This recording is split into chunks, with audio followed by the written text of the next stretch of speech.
Good day, brothers and sisters. This is your host, Job Moraka from Marang Spiritual Ministries. Brothers and sisters, today I want to discuss a topic that is going to rub many in the wrong way. I've already mentioned, brothers and sisters, that it is now time. I've been cut loose. I will be saying things because of the level of protection that I have. I'm very pleased about the level of protection that the Lord has given me. So He has cut me loose during these end times, and nothing and no one will be spared.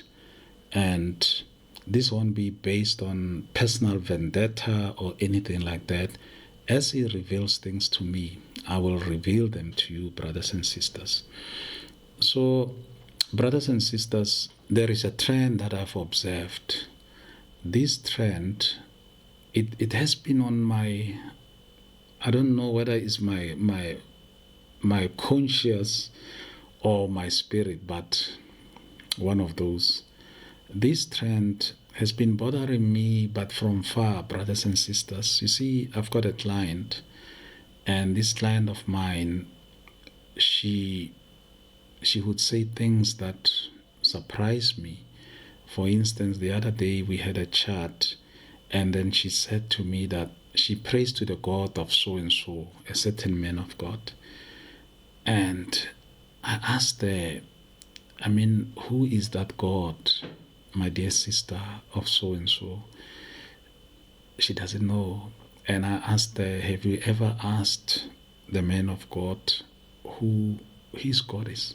Or do you just go to church and then you guys must pray to the God of so and so? And then I let it slide, brothers and sisters, because I thought this is one of those incidents, once off, it doesn't bother anybody. Maybe the man of God, one day he would explain who his God is, or he will mention who his God is. And then, brothers and sisters, it got me thinking. In the past, church was church. You would go to any church, and I was wondering what would happen if one day I drive past a particular place or location, and that church is in service, and I decide to join, to fellowship, and to worship with the brethren, and I'm told that I must pray to the God of so and so. I'm just wondering how I would feel, brothers and sisters. And then secondly, I had another brother. He was saying that the God, I quote him, open quote, the God with whom I have a covenant. So he was swearing by the God with whom he has a covenant. And close quote, that's where it ended, brothers and sisters. He was not willing to disclose who this God is that he has a covenant with.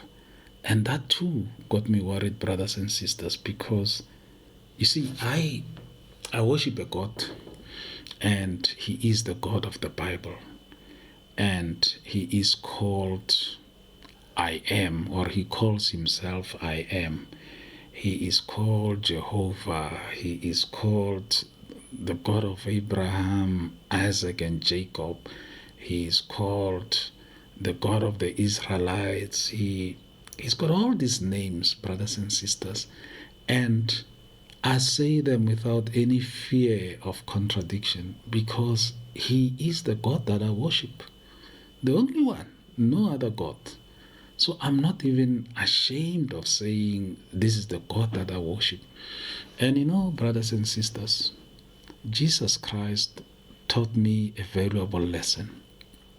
When Christ said that we should not be ashamed of him amongst others, because if we do, he will do the same. He will reject us before his Father. So I've been wondering, why is it so hard for the men of God? Obviously, they use the Bible as their foundation. They use the Bible as their constitution. Why don't they acknowledge the God of the Bible? Why should he be a mystery? Why should his name be hidden? I don't understand, brothers and sisters. And our own brothers and sisters, they go to these churches and they never ask those hard questions. Who is this God? Who is he? We want to know. We want God to be God. Let's give him those accolades. He's the creator of heaven and earth. Let's give him those accolades. He's God. And he has told you, you and me, that we must worship only him with all our heart, our minds, our souls, everything. Now, a God who is that majestic, a God who is that mighty, why would we want to mix him with anything else? Why would we even attempt to hide his identity? It does not make sense, brothers and sisters. And then I've also heard, sadly so, I've also heard politicians when they go to certain churches, I've heard them also say something similar, where they talk about the God of a certain man of God, and we never really hear who this God is, whether it's the God of the Bible, whether it's any other God. We never hear that. It just becomes a question of the God of so and so. So, brothers and sisters, for today, I just wanted us to switch on our spiritual eyes, to switch on our spirit of discernment. And as we move forward, brothers and sisters, and we narrow the gap in these end times, and we start focusing on the true God, we start focusing on where we're going. And by the way, let me be clear, brothers and sisters. The men of God that I spoke about, I didn't mention their names. I want to be fair to them. They have never said that they worship the same God as I do. Yes, they use the Bible. Yes, they preach from the Bible. But they probably never stood before the general public and said, I worship the God of Abraham or the Father of Jesus Christ. They never said that. So it's fine if they haven't said it. I'm just saying, then walk away from the Bible. If the God of the Bible is not your God, then walk away. Why do you even bother using it as your constitution, as your point of reference? To do what? To trick the unsuspecting people or individuals or brethren to believe that we're talking about the God of the Bible, whereas we're talking about another God who is unknown to them. Is that how far it has come, brothers and sisters?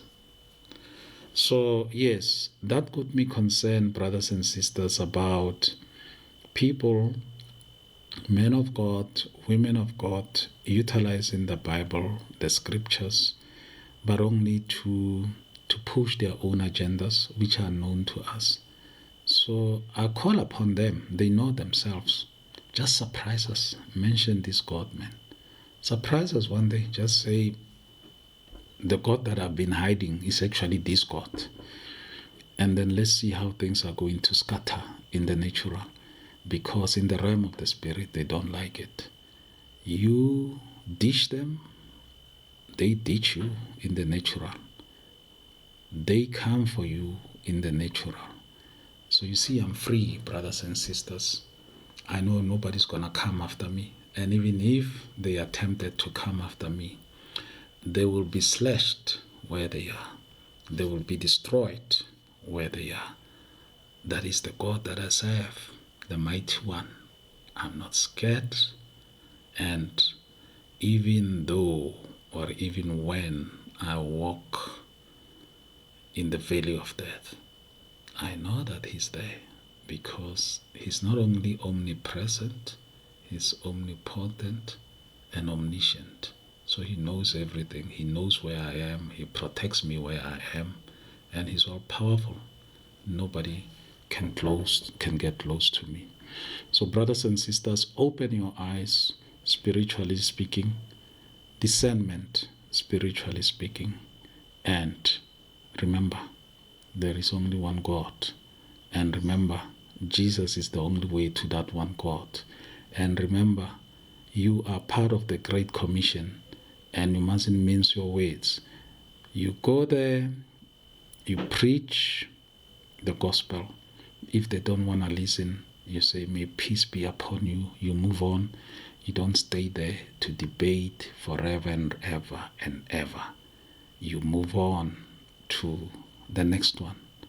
Perhaps they may be open to hearing the word of God instead of being stuck with people who operate on the basis of flesh carnality. They won't move. They want miracles. That is the only thing that would make them move. And what about religious bondage? If they are stuck in religious bondage, there is nothing that we can do to dig them out. Thank you, brothers and sisters. It's going to get tougher and harder. And this is no longer for the faint-hearted. If you operate in flesh, carnality, this is not for you. Go and look for something else that you can handle. And as I said, no one and nothing will be spared, but it won't be personal. It will be spiritual. From Marang Spiritual Ministries, your host, Job Moraka. Thank you and goodbye.